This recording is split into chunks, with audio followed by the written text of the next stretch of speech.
Get ready with me while I tell you a few things you probably didn't know about me. The first is that I am Australian. And this throws a lot of people off because despite living here for the last 10 years, I still very much have my Canadian accent. Now, there are certain words that kind of creep in, things like massage, garage, but still, I do sound very much Canadian. The second thing you probably don't know about me is that I play ice hockey for Team Australia.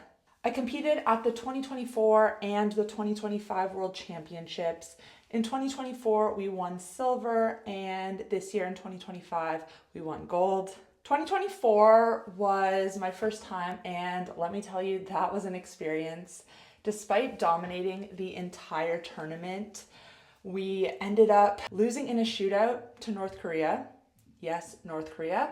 That is a story for another day. Playing and interacting with people from North Korea, that is not something I ever thought I would do. Now, the way it works is that there are different divisions. So obviously Australia is in a lower division than Canada and the US. But when you win your division, you move up the following year. So because we won this year, we're moving up next year. And I do also play in the local Australian league. I play for Adelaide. We actually start our season this weekend. We have our home opener. Now, my third fun fact is that I used to have a pet chameleon. For some reason, growing up, I was always very fascinated by them. I always wanted one and finally got one. His name was Littlefoot. Now, I will say it was a lot more work and not as fun as I thought it would be.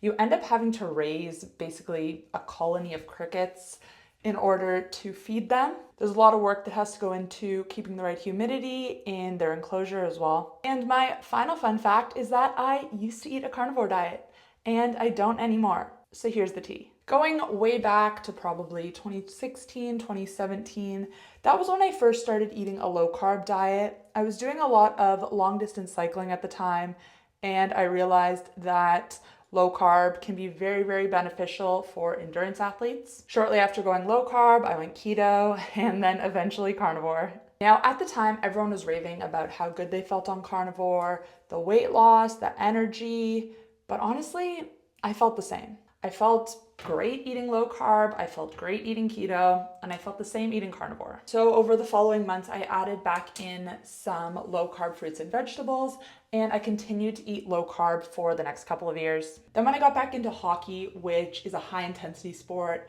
I quickly realized that I did need some carbs in my diet or else my performance was gonna suffer. So now I'm strategic with them, and that's what I do personally. I do recognize that the vast majority of people do carry some excess weight. They do have some level of insulin resistance and diabetes, PCOS. These are all very common.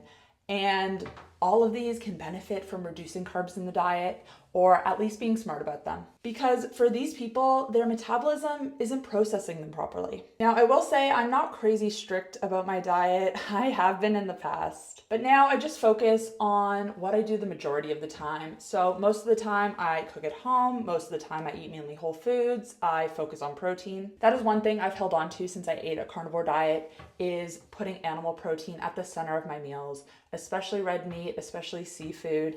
Iron and iodine, these are two nutrients that a lot of women are not getting enough of, and these foods are the best sources. How many women do you know that have issues with energy, that have thyroid problems? It's because collectively, we don't eat enough of these foods. But as I was saying, I'm not perfect. I eat out, I eat junk food occasionally. I have seed oils every now and then when I can't avoid it. I drink occasionally. Please don't come for me. When I try to be perfect with my diet, I stress out.